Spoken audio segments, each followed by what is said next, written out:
Okay, everybody, good morning, everybody. My name is David Ingber. I'm the Senior Director of the Bronfman Center for Jewish Life, the Rabbi of the Y, and it's really an honor to be here with all of you this morning. I want to, first of all, extend a huge thank you to Gabrielle Gani for bringing all of us together on such short notice. I think that one of the things that we've learned, unfortunately, since October 7th is, of course, that the urgency of the matter and the urgency of the moment require pivoting quickly and being able to put things together, at the drop of a hat. And that's certainly what took place here. And we thank you for bringing this incredibly important program here. And thank you to the entire Bronfman Center and the 92nd Street Y, 92NY's ability to bring all of you this important program this morning.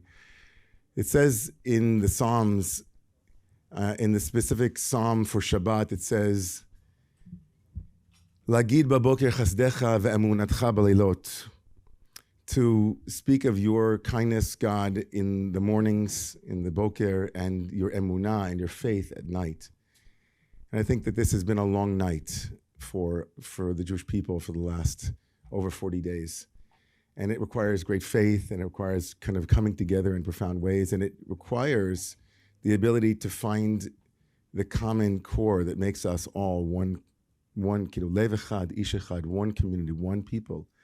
And if there's ever an example of the ability to transcend differences and come together around what it means to be Jewish and what it means to be a Jew at this moment, I think that this organization, Brothers and Sisters in Arms, is a perfect example of that. It's a dugma for all of us on every level. And so it's really an honor to have you, Batell, here with us and to have brought these incredible people here to speak with us this morning. So thank you, Batell. Thank you, Rabbi. Good morning, everyone. The audience that's physically here, that's also listening to us remote, thank you for attending. My name is Batell Blash-Sultanik. I was born in an Israeli Air Force base, and then later I grew up in St. Louis in the Midwest, as my parents are both military careerists, Air Force careerists. I became the 5th naval officer to graduate Israel's Naval Academy. Later on, was a deputy commander of a missile vessel, and became the first female to command maritime patrol aircrafts and UAV missions. Today, I'm an executive in the tech, and I'm also a mother of 4, the youngest, who's 16 weeks. As I speak here today, 3 of my siblings are fighting in the land, in the air, and in the sea. I would like to first thank the audience for being with us today and supporting us. The 92nd Street Y, Rabbi David Ingber, and Jake and Gabby Alganian. From the moment I sent the email to Gabby and Jake about Brothers and Sisters for Israel arriving, within a day, all the key stakeholders were behind, fully supporting us and enabling this event. For me, it's a true family event. My sister Ella is a board member. Her brother, my husband, played for Y92 in the Maccabi games. Yes. And it is great to this beautiful Jewish institution that we're able to host Brothers and Sisters for Israel here. And to set the mood for today's program, let's start with a short video. Thank you.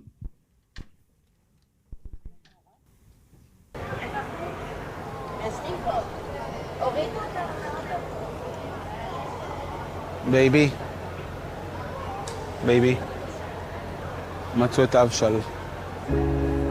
מצאו את האבשל. כן. אבשל הוא אבשלום הרן מבארי, ש7 מבני משפחתו עדיין נעדרים, עוד 2 נרצחו. כן. לא מגיע. לא מגיע לו. לא מגיע לאף אחד, אבל לא מגיע לו. אני אוהב אותה.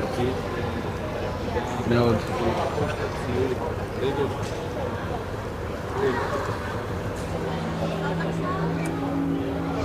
קיבלתי הודעה שתרו את אבשל, יש סרטים כבר של המשפחה שלו, כל המשפחה נעלמה. כולם.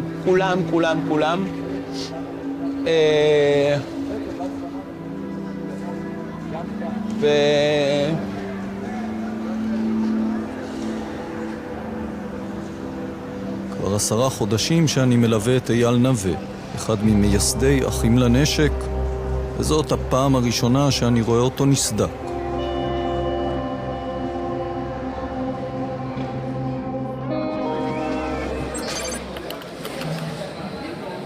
יש לי פלאפונים שרכשנו. קחו אותם, תנו את המספר הזה, שהטלפון יהיה פה, ואז קודם כל זה קבוע. איתן הרצל הוא אחד משלושת המקימים של אחים לנשק, שפעל תמיד יותר מאחורי הקלעים. וביום השני למלחמה כבר היה בבית קמה כדי להקים את החמ"ל הראשון.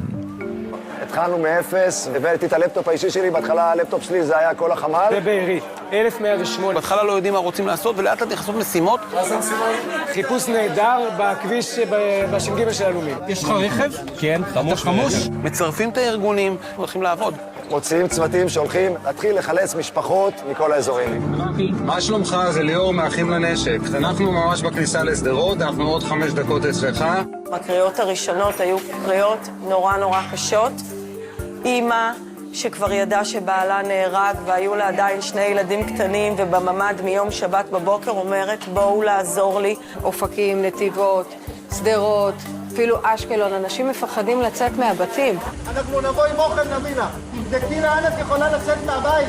תודה רבה על הכל, תודה רבה על העזרה, אף אחד לא עזר לנו כל השבוע, אנחנו בממ"ד סגורים על קוטג' וחלב, ואת עזרת לנו, תודה, תודה, תודה, ואני רוצה לנשק טוב.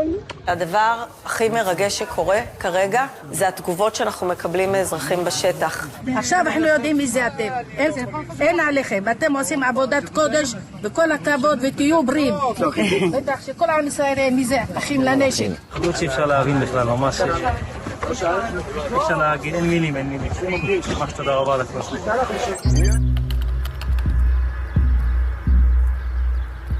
יש סיפור עצוב, בסדר? של איזו משפחה שחטפו אותה ואת הסבתא זרקו מהאוטו וכנראה מתה וצריכים למצוא את הגופה שלה.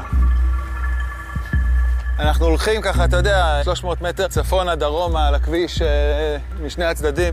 אם אפשר, אז תגיד ונוציא משימה כזאת מחר. חמ"ל נהדרים הוקם מיד. עשרות של מתנדבים שישבו והתחילו לסרוק תמונות, סרטונים, קליפים מכל המדיות. מתחילים לקבל הודעות פרטניות של חטופים, אנשים ספציפיים עם שמות. אנחנו אמורים לפצח חידון. אנחנו הקמנו פירמה. תוך יומיים היה לנו מערכת שמסוגלת לקבל משימות, להוציא אותם, לעשות עליהם מעקבים. הייתה לנו פלזמה שאתה יכול לראות כל חוליה, רואים ב-GPS איפה היא נמצאת, הדרכנו אותם, באיזה צירים הם נוסעים, באיזה צירים הם לא נוסעים. בנו תשתית ב6 ימים של מדינה. הכל פה קרס, זה מטורף, זה דבר שלא חשבנו שיקרה. שפיקוד העורף בא אליך ואומר לך, אדוני, אנחנו צריכים עזרה. תוך כמה ימים הפך האקספו בתל אביב למרכז לוגיסטי ענק שמעסיק אלפי מתנדבים בשלל נושאים. אתה צלם, חבר! הסעות לחיילים, אוכל, בגדים, פתרונות למפונים, משרוך נעל ועד גרביים, ועד לאפודים קרמיים לצבא, ואפילו למשטרה. קרן קלינטון שתורמת לנושאים הומניטריים. תכף באים לפה קרן אריסון. די מהר התחילה לעבוד גם מערכת גיוס כספים משוכללת, שניהלה אשתו של אייל. בדרך כלל התפקיד של בעלי, לדבר במגפון. אני נורא מתרגשת. קוראים לי לי. קוראים לי ומגיע לה מחיאות כפיים. יחד איתי אבי, ובעצם ב9 ימים האחרונים הרמנו את צוות מערך התרומות של החמ"ל האזרחי ושל אחים לנשק. כך כשהטילים מתעופפים מעל, במקום רוח המחאה, נשבה במתחם רוח של אחדות ופיוס. רבים באו לחבק. אחים לנשק ומטה ההייטק הרימו כאן אימפריה. המטרה בסוף זה לגעת באנשים. זה להגיע אליהם, לחבק אותם, לתמוך בהם. זה אומר שהנהגים שלנו שנוסעים יקבלו להם חולצות. תקשורת שאתם רואים שהיא מלווה אותנו לכל מקום, ואנחנו מפיצים את האור הזה גם מימין וגם משמאל, ועושים שינוי פה במדינה.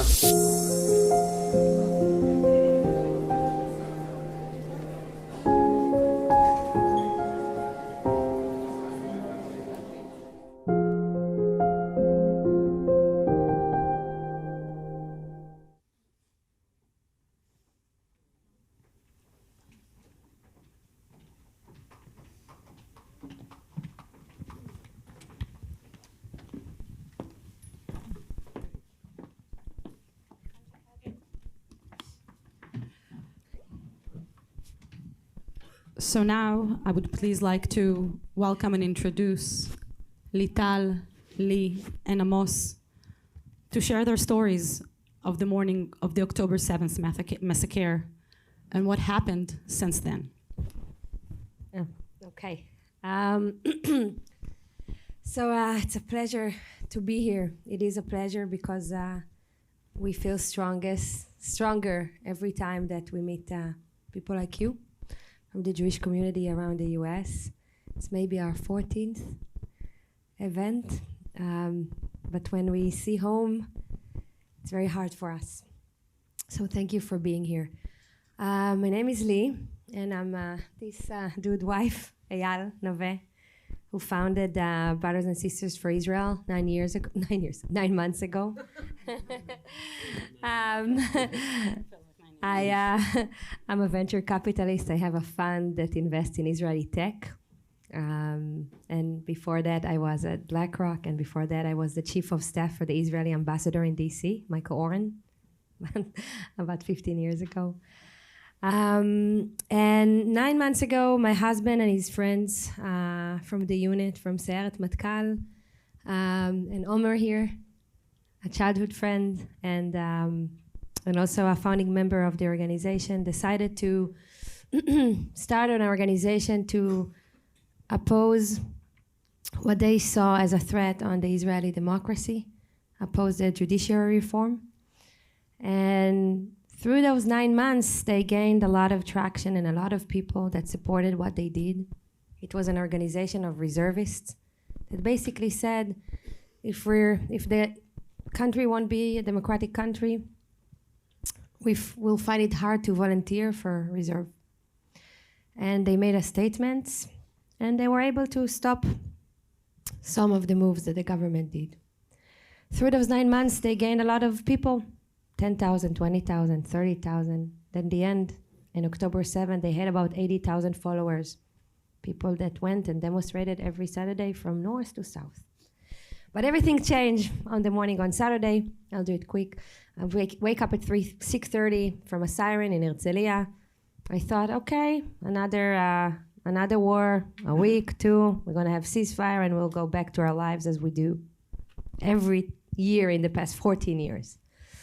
Very, very quickly we start to see the photos.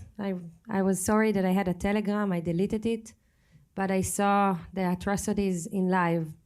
Palestinians got into a lot of Israelis group and just screened everything that happened. I woke up my husband, Eyal, that you saw in the beginning of the movie, and I was like, listen, there are terrorists in Sderot and in the kibbutzim, and showed him some of the movies, and he was like, whoa. They sent a message immediately to all of the followers of the organization, and it's important, and said, this is a wartime. Everyone that can and should go to the army now, and we will defend our country, and we're going to be here for everyone needed. Doesn't matter, left, right, whatever. Followed that message, we started receiving hundreds of messages from soldiers in reserve that needed to get to their base. Just to remind you, it was Saturday. It was Simchat Torah. In Israel, you have no transportation on Saturday, so it was at the first hours when it was such a big mess, it was very hard to get to bases. So those 100 messages became 10,000 and then 25,000. We mobilized 25,000 soldiers to their bases that day, and very, very quickly became the biggest network. It was the first 12 hours that Israel ever had with civilians. At the evening, we start receiving messages like the one that they talk about the movie. My mother is in Sderot and she's 80 and she didn't pick up the phone from 6:30 in the morning. She's probably in the safe room. She doesn't know what's going on. Can you go? If someone is taking a soldier to the south... These are his neighbors from the kibbutz, so...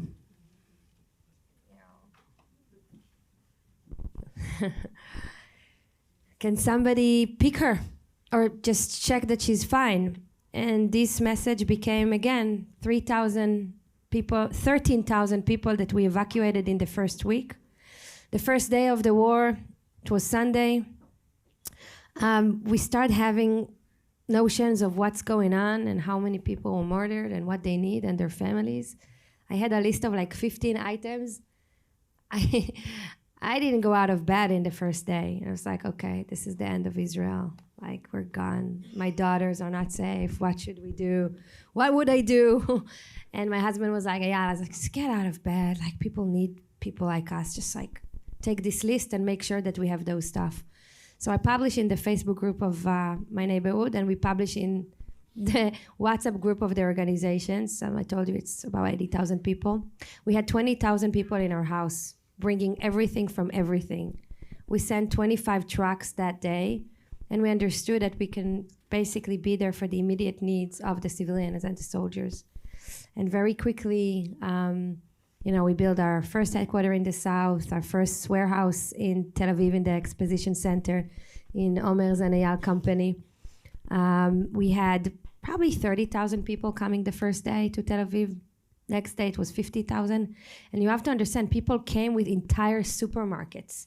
We asked for baby food. There were no baby food in the supermarkets in Tel Aviv. And then the companies, the Israeli companies, start donates. And we got boxes on boxes.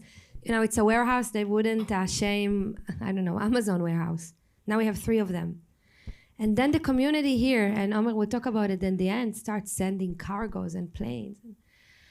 And today, we do a lot. We have like 60 different projects. The main focus is the refugees, so the civilians. They told me, you're in the US, say displaced families. They're not displaced, they have no homes. So they base in hotels and JCCs, and families that are hosting them or family that gave them a house, the refugees. Most of the work that we do today in the organization are with those families, from education to kindergarten to food to clothes to long-term needs of psychology and psychiatrists for the long term.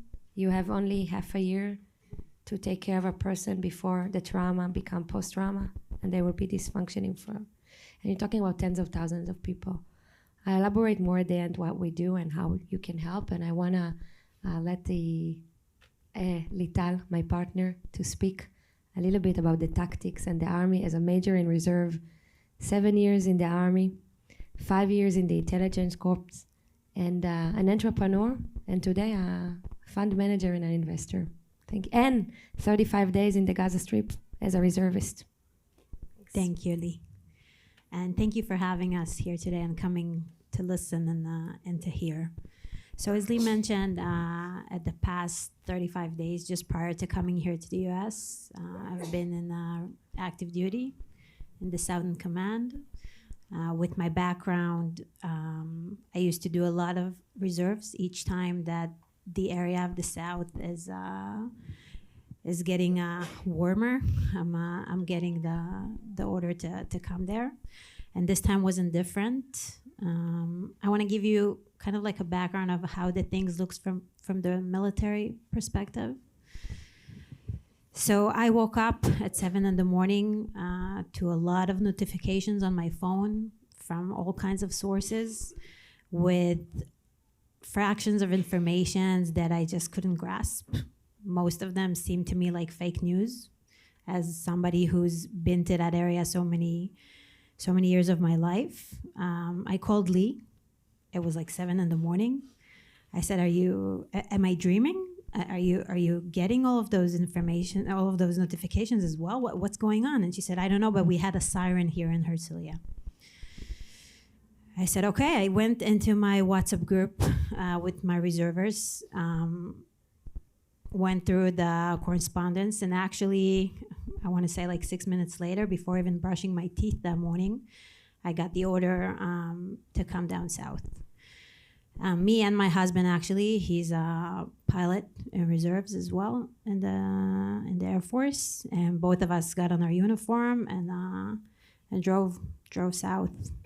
We wanted to get to the Gaza base command, but all the roads were completely blocked. There was no way to go through. A lot of chaos, a lot of panic. Nobody really understands what's going on.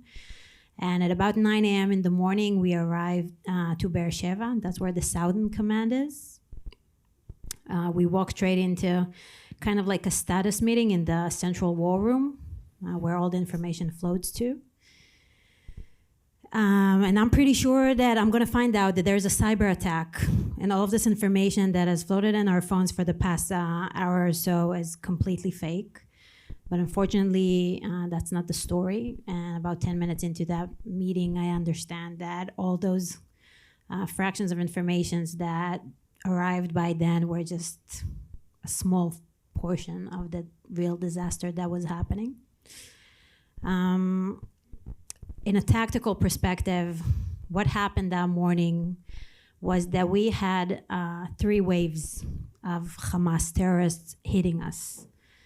The first one was between 6 to 7 in the morning. Now, that was the first wave of about 1,300 Hamas terrorists armed on motorcycles, on trucks, and by foot. That just came up the fence, and the first thing they did is basically blind us. They took off all the radars, all the sensors, all the cameras, and all the communication. And parallel to that, right before they approached the fence to breach it, they started hitting us with artillery. There is a very specific drill that happens when Israel is being fired by missiles from the air. So you can imagine that everybody were in safe rooms, including the soldiers in the bases that are right on the front lines of the border. This is the border over here. You can see it's 55 kilometers, 34 miles. All the small names under outside the bottom line are the kibbutzim and the moshavim that are right on the fence. This is where Amos lives, Nirim. He will tell you about it shortly. But basically, they have about 7 seconds to get cover, even less to get cover before the missile hits.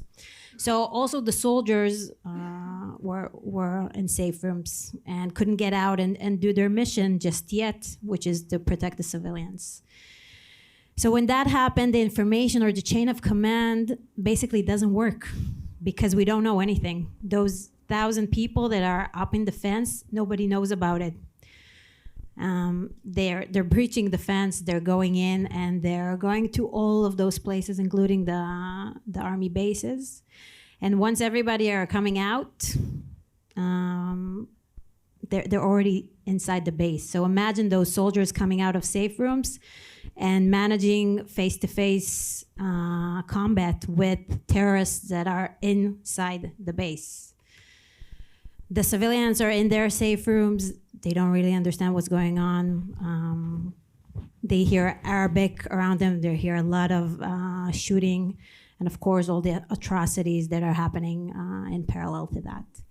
The second wave was between 7 to 8. Those were another 1,000, not Hamas, just people that saw that the fence was down. So they just took advantage of the situation. Most of them were very high on drugs, going in massive,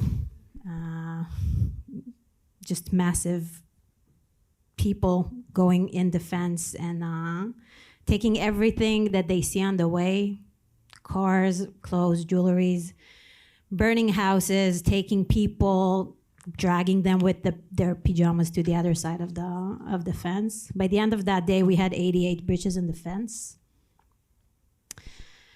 Third wave was between 8 to 9. That was the Nova Festival. For there, they came from the air. The beginning, they came with 16 gliders. Imagine the Burning Man being penetrated with 16 gliders, with people with Kalashnikovs that are just spraying everything that they're seeing from above, with another 8 Buckeyes in parallel to the trucks and all the people that were there. There was nowhere to hide. I was actually there at the festival area just a couple of days after October 7th. There is no place to hide. You can just try and run, but there is no way you can find cover. People were trying to hide in refrigerators, in the restrooms, and a lot of them were in the safe rooms that were stationed there, which became the worst place to be at because they just sealed it and put it on fire. So as you can imagine, the atrocities in those 3 waves were not something that a person could actually describe. It's too graphical. And I'm talking as someone that saw it in my own eyes, not Telegram, not social media, not rumors. I was literally there to see that. And I think that's one of the reasons that we're here.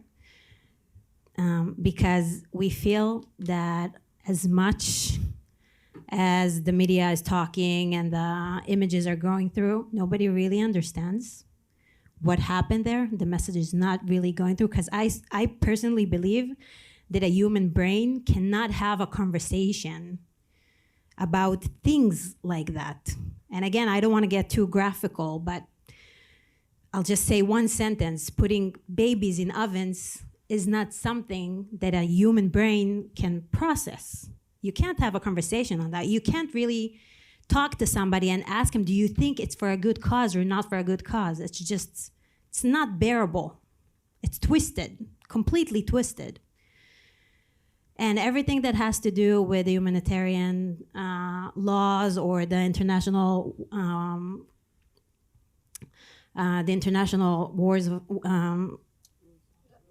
rules of war, thank you. Everything that has to do with that is just unbelievable, seeing what's happening from the inside. The fact that they are using them as human shield, we hear that everywhere. But on our side, we're doing everything in our power not to hurt civilians and just pick Hamas from there and eliminate it, because that's our mission. And nobody really understands what that means. Israel as a nation has the power to eliminate this strip. It would have been eliminated October 8th if we weren't acting under the rules of war. But we are, and that's a fact. And everything I just told you by now are facts that, again, I saw from my own eyes okay. So yeah, that's what's been going on for the past 40 days. And I'll just finish with an optimistic note that since it took us 3 days to gain control of the situation, to seal the breaches in the fence, get all of our reservists, understand what's going on, and start reacting. And this reaction will not be finished until the mission is complete. So, hi everybody. I will introduce myself, a few words about myself. I'm 35 years old, born and raised in Kibbutz Nirim, which is just a mile from the Gaza border strip. I have 3 older brothers, which not lives in the kibbutz. My parents lives in the kibbutz. They were there at the 7th. I'm married to Doron, and we have a dog named Dubi. For almost 6 years, I manage most of the agricultural activity in Nirim, in the kibbutz, which is mainly open fields. It's potatoes, carrots, radish, wheat, stuff like that. In the past 1.5 years, I'm the VP of the biggest agricultural cooperative in Israel, which belongs to 10 kibbutzim from the Eshkol region, those kibbutzim that you see on the map. So that's a few words. Our story, my family story, begins in the 6th of October. It was Friday, it was Sukkot, holiday. That was the birthday of the kibbutz. I don't know if you guys know, but Nirim is one of the 11th point that was went on above ground 1 year before the state of Israel declared its independency. So there is Nirim, Be'eri, and a few more kibbutzim in the south region. So it was a nice holiday. I don't know if you have a picture of that. Danielle, we have a picture of the holiday? No. So it was about 500 people dressed white, celebrating kids, celebrating agriculture, celebrating development, celebrating growth of the community. Nirim has a very strong community until now, since many years ago.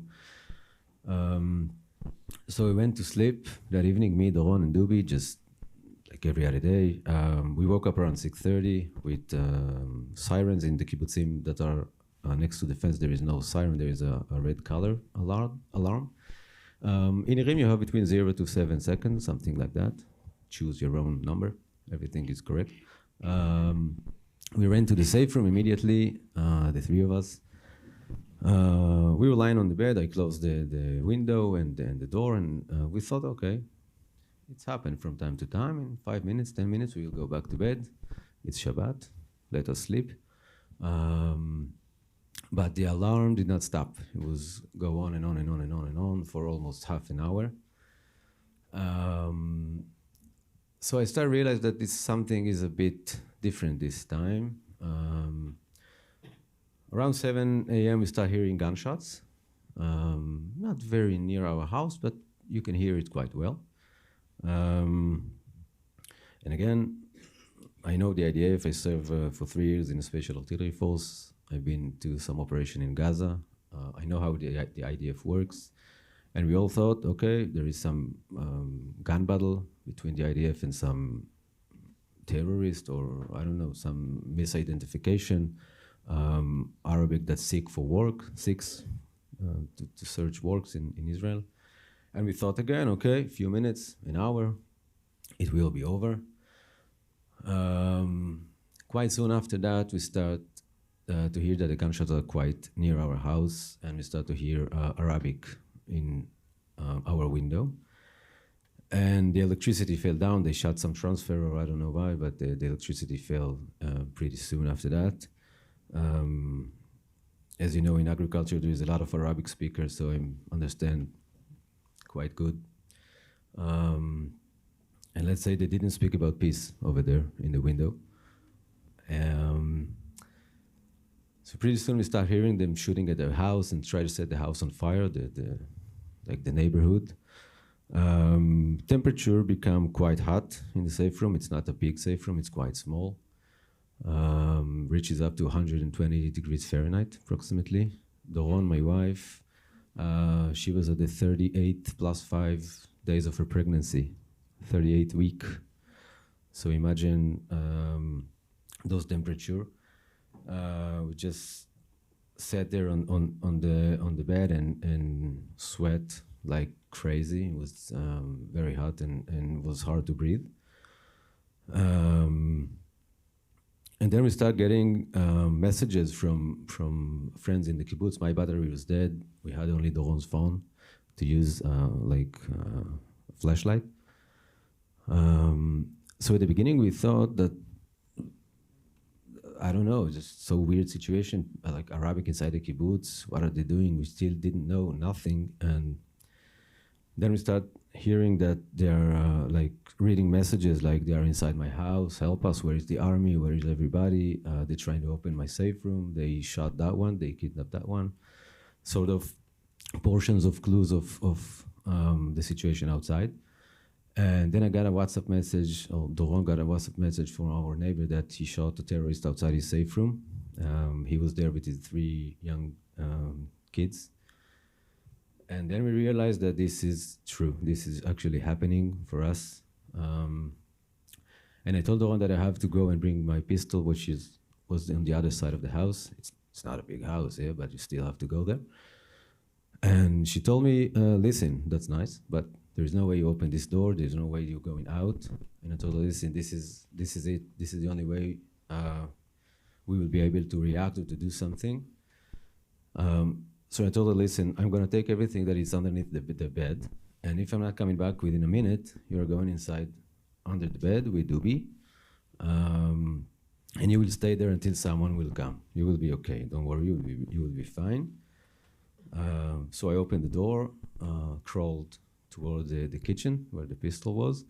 During that, I shut all the windows, not shut, like closed all the windows, in order them to think that we are not in or we are out, or I don't know why.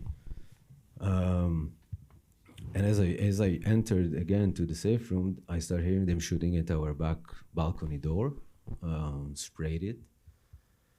From some reason, they left the door and went toward our windows and start blowing things over there.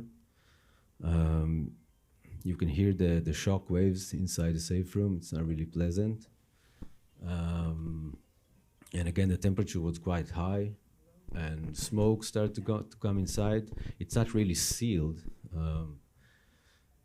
and except the Arabic language that you hear outside of the window, you hear the flames of they burned our cars, they burned our neighbor houses. So I find myself in the next 4 hours standing with a pistol aimed to the door of the safe room, holding the handle of the door. And on the other hand, we had a small baby mattress for the upcoming baby. I did some waving on Doron so she could breathe a bit more easily. Around, I think it was 1 or 2 p.m., Doron was already in a bad condition. She felt very, very bad. We didn't have water, food, or anything inside. Both of us with underwear from 6:30 in the morning. And all this time, the messages from the kibbutz is still going on. Where is everybody? What's going on? Who can help us? We were on the phone with friends of us, that's neighbors as well, that the house was actually really badly on fire with their 10 days old baby. You might see the article about them. They put the baby on the windowsill, so he could breathe a bit. So that went on for a few more hours. Around 2:30 p.m., we're starting to receive messages that the army has arrived to the kibbutz, and the kibbutz asked us to open WhatsApp groups of our rows. In the kibbutzim there is rows of houses. So we can communicate between each other to realize that this is actually the army, not terrorists that dressed up as IDF soldiers and speaks Hebrew. So we did. And around 3 o'clock, they arrived to our house. I heard them shout if there are any civilians in the safe room or in the house. I shouted back, yeah, we are 2 and a dog. And he told me, open the door. And Doron told me, there is no way you are open this door ever again in your life. So there is a moment in the whole situation when you realize that this is pretty much the end of your story or your family. I'm still quite young, not very smart, but quite young. And when you accept that fact, everything becomes a bit easier. I told Doron, I promised her that she will be okay, no matter what, she will be good. Worst case, I will be the one who will be not good. So I opened a small crack in the door and shouted back that I'm armed and don't shoot me. And they say it's okay, open the door widely. And as I said before, everything was dark, there was no light. So I opened the door widely, and standing there with my underwear and my pistol, and I'm seeing 4 laser dots on my belly from the rifles of the military. And there was a moment that you think, okay, you didn't get shot until now, so now it's a good moment. That was very scary because you just don't know what was going to happen. So I see 4 or 5 soldiers standing right in front of me. And one of the officers came and he asked me to put the gun down and come a bit closer to him. And he asked me if we are injured. I told him that I don't know, but Doron is not in a good situation. He asked me if there is a terrorist in the house. I told him that I don't know. And then he asked me if there is a terrorist with us in the safe room. I told him that this is for sure no. So he took me back to the safe room and told me, listen, you have about 20 seconds to dress up, cover yourself, and we have to go because they open up the gas balloons and put the pipes inside our houses in order to blow them up. My neighbor has a few gas balloons over there, so they just placed it next to our windows. And then the doctor of the unit went to Doron, checked for vital signs, and he told her that first thing she had to do is go to the hospital. At the moment she had to go. So we started walking outside of the apartment. We just took a shirt and cover ourselves. And the site was quite not nice. For those of you who knows how kibbutzim looks in normal life. So I find myself covers Doron's eyes for all the walk that we did toward the place we stayed for a few more minutes. Important thing that just before we left, the officer telling me that this is not for discussion, but the dog have to stay in the safe room or in the house. So I had to push him forcefully into the safe room again and shut the door. So we start walking toward where they concentrate the whole kibbutz. And then you start seeing kids that the parents are not functioning or wounded, so you're just starting to collect kids and childs on your arms and start walking with them, because otherwise you're just standing there. So we change 2 or 3 places until we reach to the center of the kibbutz, where there is a big club, I don't know, and there is a big safe room as well. So we arrive there, and then we start managing lists, not shopping list. It's list of who's here, who's arrived, and you know that those who are not on the list are one of the 2 bad options that remains. So that was not really pleasant situation, but we had to do it in order to understand a bit more information about what's going on in the kibbutz. Then my parents arrived. Didn't speak with them since 12 or something like that. So just before it was completely dark, I went to the officer that was in charge of our neighborhood, because there were 3 different forces inside the kibbutz without any communication between them, and we were very afraid that we will be friendly fire inside. And I told him, listen, I'm going to bring Dubi, with or without your confirmation. Pick your choice. He told me, okay, I'm going to give you 2 more officers and you're going to go with them. And just before we arrived back to our house, he told me that he's sorry, but there is some things that we need to do now. And because I cannot stay by myself, I have to come with them.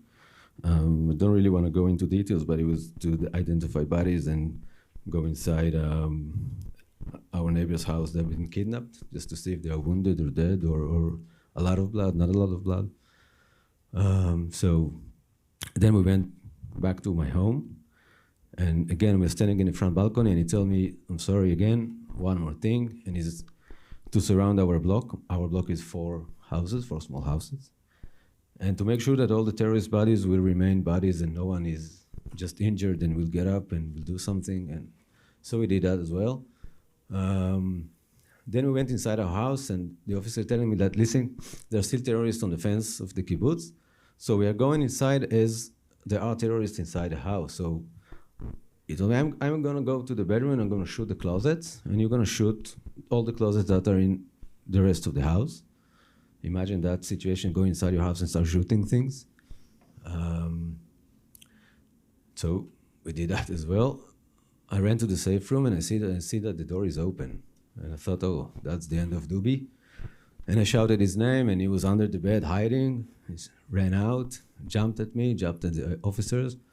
That was a pleasant moment. We went back to where the whole kibbutz was. Doron and Dubi met. That was amazing. I didn't tell her that I go, because otherwise she will kill me. So they met. It was a happy moment for us. We started to realize the biggest picture of the kibbutz and what did happen, or portion of it. So we stayed there until around 2 p.m. in Sunday already, in this small place. During the whole time, the alarm system did not work due to some communication failure, or I don't know why. So we had to be really near the safe room, and imagine putting 300 people into a 30 square meters safe room. I'm not a big physicist, but it's not really working. So a lot of them were outside, and it was quite scary. And then they told us, you have to go to your house and prepare some things and stay in the safe room until we give you the confirmation to leave. We went to my house with my parents because our cars were burned. And we stayed there until they gave us permission to leave around 3:30 or something like that, p.m. Then we start driving toward the east, toward Be'er Sheva. That was the only tzir, how do you say? Yeah, like the only road that is available for us. We had some flat tires after 5 minutes, never mind. We still changed tire near a huge pile of terrorist bodies. Leave that. So the rest of the kibbutz went to Eilat because Doron had to go to the hospital quite urgent. We drove to Jesse's. Jesse's, lift your arm. This is Jesse, childhood friend of mine. So we went there with my parents. We went to the hospital, everything was okay. 2 weeks ago, he was born. Thank you. Thank you, thank you, thank you. We named him Karmi. He's happy, he's healthy, he's fat, big cheeks.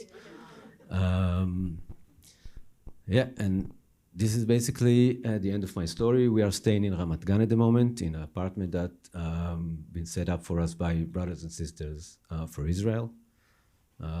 Angels, not people, just angels. They told us to come and meet them at the apartment. It's a huge apartment. I think it's 10 times double than my apartment in the kibbutz. And the house was empty, just a water machine on the kitchen.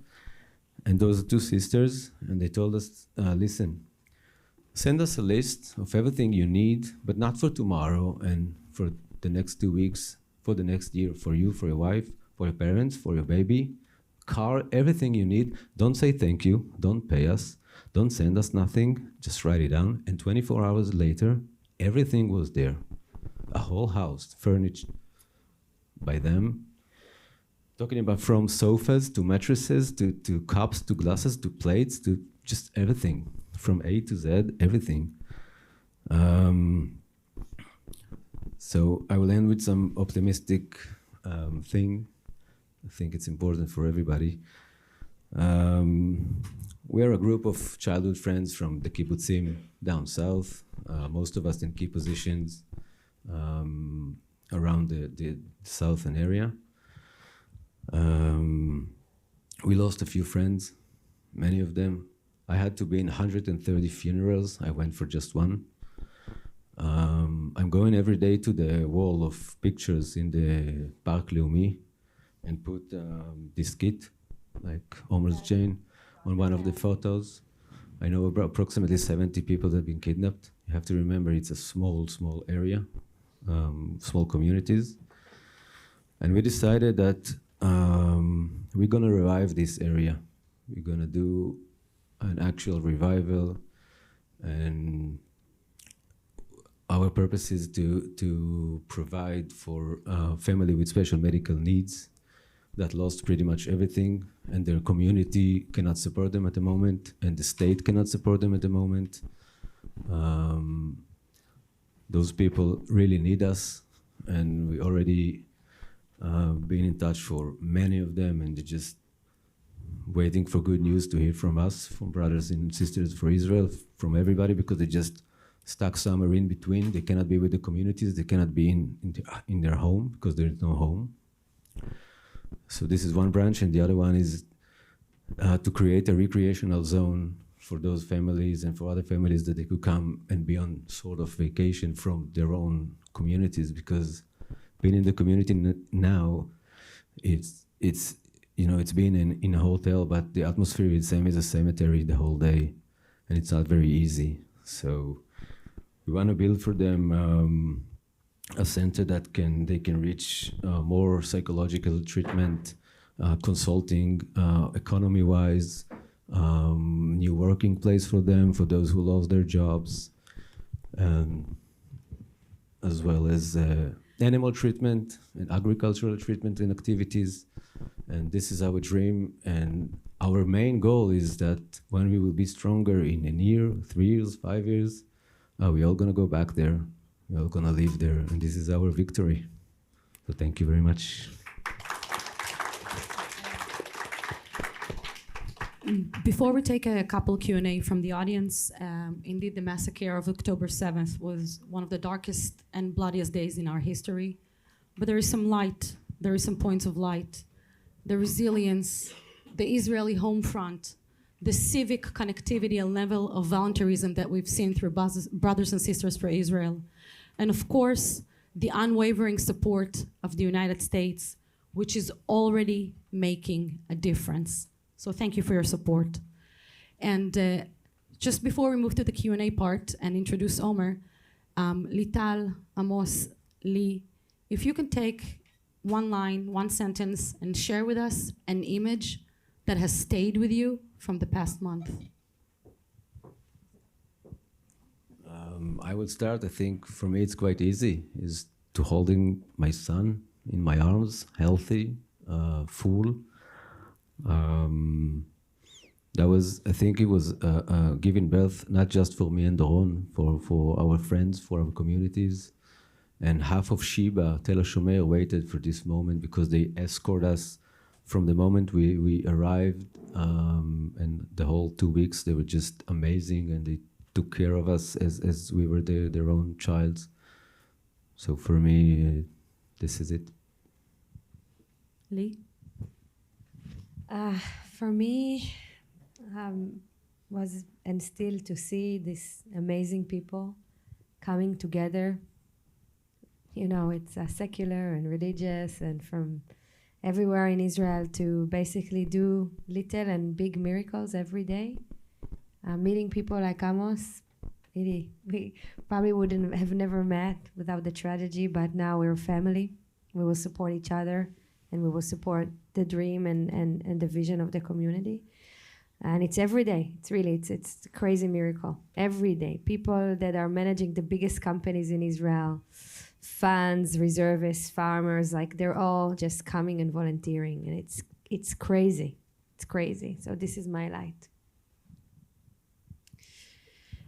I would say my light is probably the soldiers, the officers, and the commanders all over Israel that I truly feel are the next generation of our country, and seeing their motivation and how far they're willing to go in order to protect the country and the Jewish people, and what they're willing to sacrifice for that.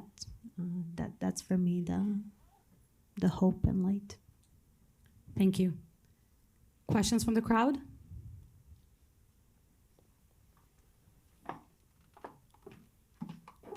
Please. Hi, my name is Irene, and I know Lee and met Omer for a long time.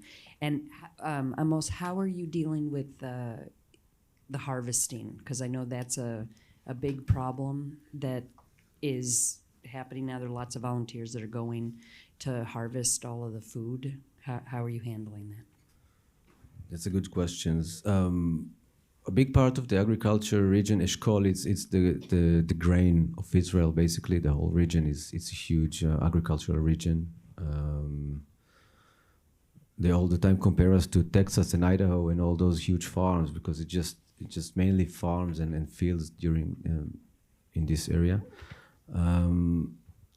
The volunteers mainly go to the greenhouses, mainly picking tomatoes, cucumbers, peppers, and stuff that is quite fast growing. This is a major help because a lot of those foreign workers that was in Israel, they just fled. My English teacher will forgive me. They fled pretty much quite soon. But the biggest situation that we have is the collateral damage of the event, because our cooperative, for instance, we lost almost 30% of our lands. And when I say lost, is fields that you cannot reach to at the moment due to the closed military zone. A lot of irrigation infrastructure has been destroyed, and fields that tanks and heavy tools are standing on it. It takes about 2 or 3 years until you can sort of grow more things on it, because it causes a lot of damage. I don't want to get inside chemistry and stuff, but it's so the damage for the agriculture region will be huge. I think a lot of greenhouses are badly hit. A lot of farmers lost pretty much everything, from families to packing houses, cooling stores. I guess the damage for the agriculture will reach up to 1 billion shekels easily. Some kibbutzim lost all their equipment. They just stole tractors and cars and pretty much everything. So it will be a hard job, hard work, but we're all up to it. We're all gonna help them. Lee and Omer are gonna help them. The rest of Israel will help them. The government will hopefully start to help us. And we will win. We will go back to do what we did, stronger and louder and better. Thank you. Time for one more question? Here. What can we as American Jews do to help you? Obviously, you need financial help, which is why you're painfully digging deep to tell your story, so that will help. What else can we do? Should we be coming there to help you, or are we in the way? You're never in the way. Thank you for this question. Listen, we're also looking at you guys. We're seeing what's going on here.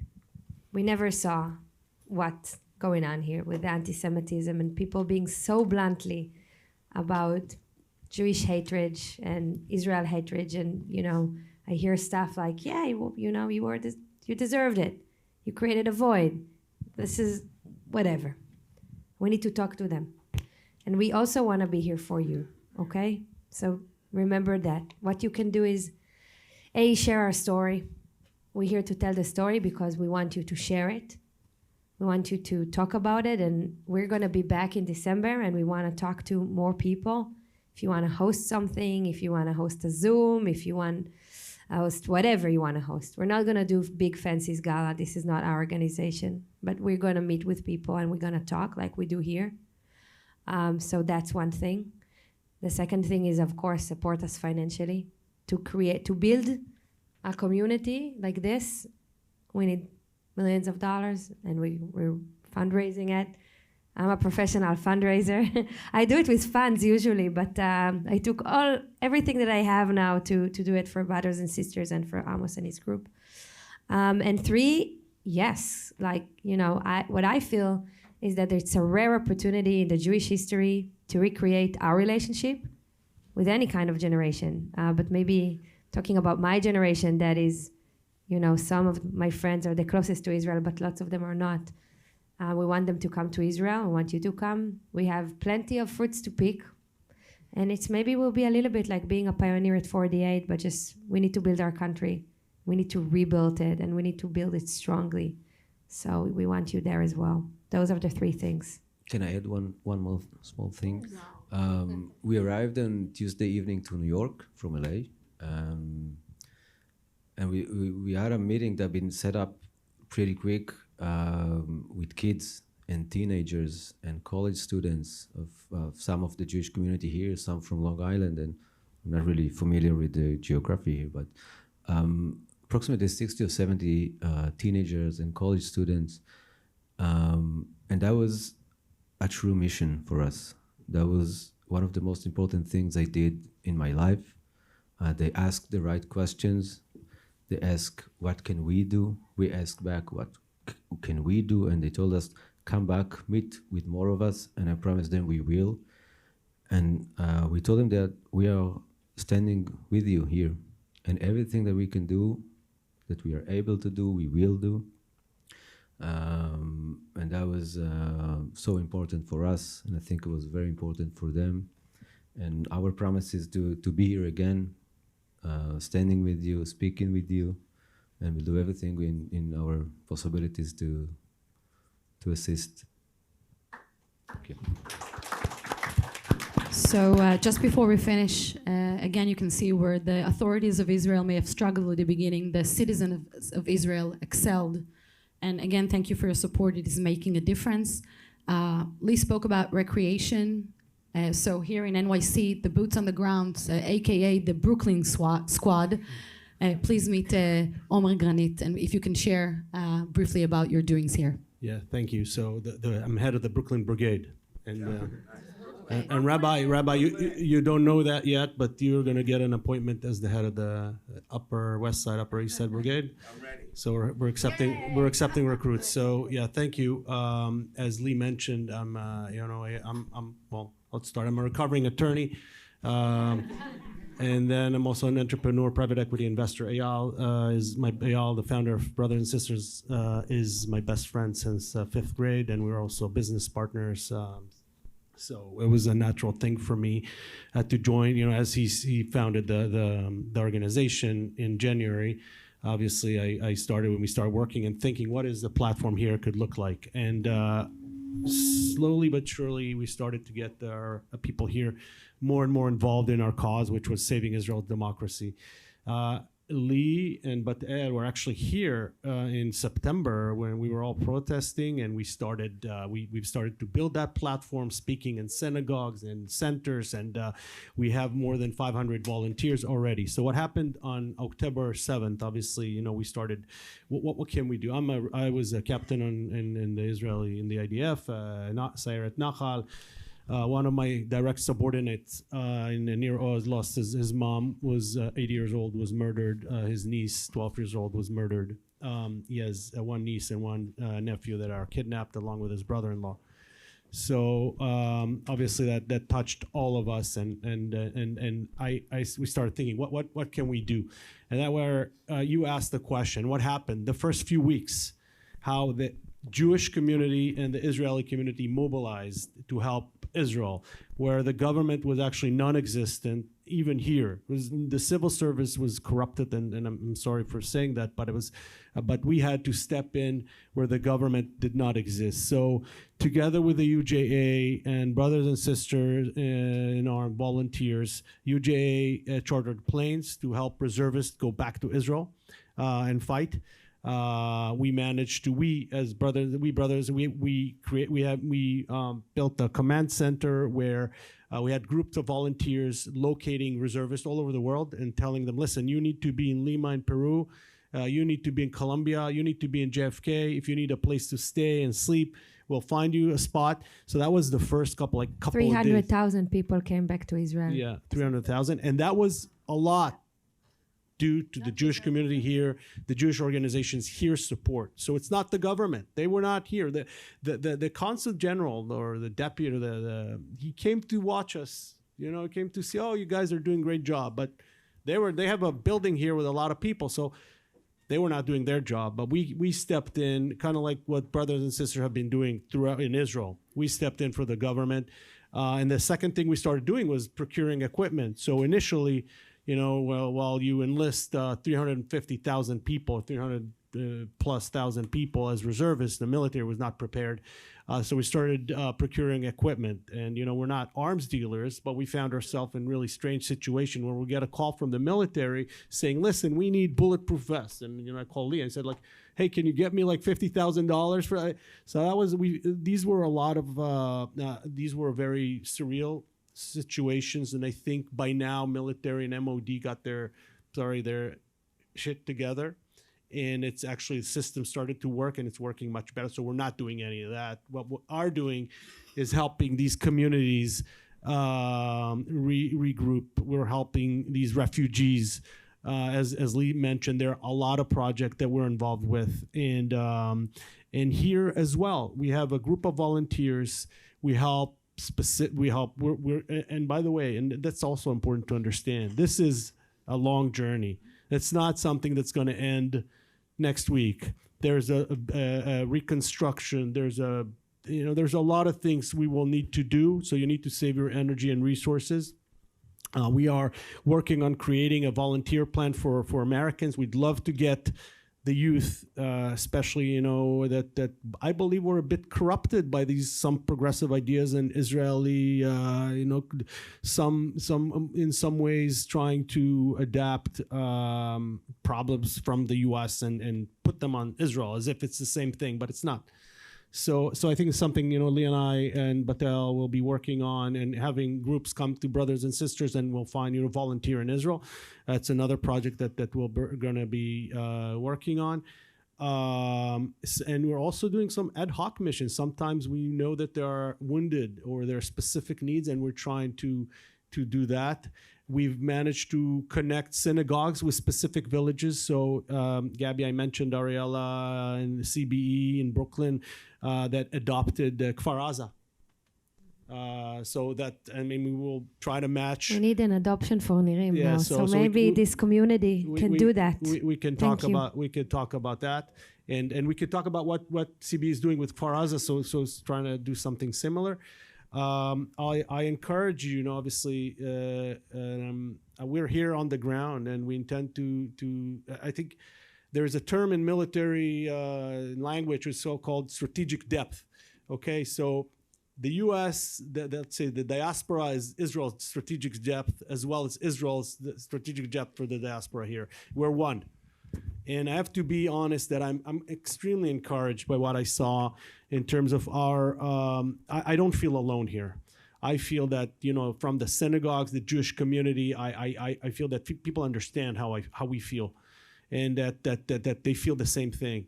And it's really heartwarming. And again, this is also a fundraiser so here's a link. We're here on the ground. So any information you require, you can approach, the 92Y has our information, and we also left here some swag, so feel free to take, and thank you so much. Thank you, everybody. תודה רבה. Shabbat Shalom. Am Yisrael Chai. Yeah. And before you go, so I just want to underscore how this began, and before everybody leaves, especially Lee and the Israelis, I just want you to hear this from us here at 92NY, as the Jewish representative of this community, and also as a rabbi who has two communities besides this, so three communities that I founded on the West Side and also in Brooklyn, the Brooklyn representative. First of all, I think it's vital for us to understand, as my friend and colleague Michal Bitan, who spoke on Tuesday at the rally, said, quoting the great Rav Soloveitchik, the modern Orthodox rabbi, who spoke about peoplehood as likening the Jewish body to, the pain that we feel now, Michal said, is called peoplehood. This is the feeling of peoplehood, of mishpacha. When the arm is hurting, the whole body hurts. When one part of the body is hurting, the whole body is hurting. It's not disparate. There's chalakim, pratim, pratim, klalut, achdut. We're one community, and it doesn't matter what divides us geographically. We are united spiritually and emotionally. And I want to underscore the power of the usage of the word brother and sister in Jewish terminology. The biggest question in the Torah is a question that goes unanswered by God, but God could have given an answer in the Torah. When Cain in the Bible is asked by God, the blood of your brother is screaming to me from the ground. And Cain says, Hashomer achi anochi, am I my brother's keeper? And God should have said, of course. What do you mean? What kind of question is that, rhetorically? Who else should be your brother's keeper other than you? You're your brother's keeper. And that phrase, ach, if you study Torah, you study our tradition well, that phrase repeats itself over and over and again. And it comes to its full apotheosis, it comes to its full expression in the story of Joseph and his brothers. In the Torah, the word echav is repeated over and over again to underscore that the 11 brothers abandoned Joseph in a pit. And the question was, would anybody rise up and say, oh, Joseph, he's also our brother. We were jealous, whatever it was, but he's our brother too. And the Torah comes to a full expression when someone named Moses, who doesn't grow up as a Jew, who is schlepping around in Pharaoh's house, he's born, to a Jewish mother, but he's raised by the daughter of Pharaoh. He grows up, and the Torah says, Vayetze elechav. And Moshe went out to his brothers. Vayar b'sivlotam, he saw their suffering. And so to be a brother, to be a sister, one of my favorite things, I lived in Israel for many years. I worked in Israel, and I go to Israel. My sister is living in Tel Aviv, and my nephew is serving in Shmona Matayim now. And we're a proud Zionist family. Is the sense that when I walk off the plane, I say to somebody, Achi, ma'anenim achi. We're brothers. We can be in radical disagreement about legitimate things that have to do with the future of the state of Israel, but one thing is that we are existentially together. And when you ask the question, what can we Jews do here in America, is we can stand together with Israel. We can, as an institution, center the Jewish story here at 92nd Street Y, privileging our story in some sense, because in the end of the day, we are Jews. And Jews are the people they came after. And they're promising to continue to come after us over and over again. And so we can't abandon our brothers and sisters. We are together with them in the most profound way. Aduk, we are connected. Like the Chanukiah that we're going to be lighting in a couple of weeks, each one of those candles matters. Each one of them is important, and we have to promise to make sure that each of those flames is lit and has fuel, so to speak, so that it can burn bright. So I want to thank all of you for sharing your story and feeling your story with us, because it's one thing to read it, or to see it, but to feel the body shaking to tell the sadness and also the relief of your son. He should live a beautiful life, and that you have friends here and we are supporting you. And so I want to just say another thing you can do here is that you can show up for Jewish programming at the Y. I'm here, and together with the Brodman Center, we have a monthly Oneg, which is a Friday night service with a meal and an opportunity to be in community together. It's another way to be together amongst all the other opportunities you have on the Upper East Side and around New York. You can also continue to come to programming here at the Y and say that showing up in your synagogue, in your community center, is itself an act of radical Jewish protest at this moment. To double down on Jewish identity at this moment and to say, I will take a class, I will go learn, I will fly an Israeli flag, hopefully one day outside of this building. Hopefully, right? When we step into the Jewish narrative in a profound way, it actually expresses solidarity with the Jewish people in this moment. So I just want to thank you all for being here early in the morning on a Friday. You have lots of things to do. Thank you so much.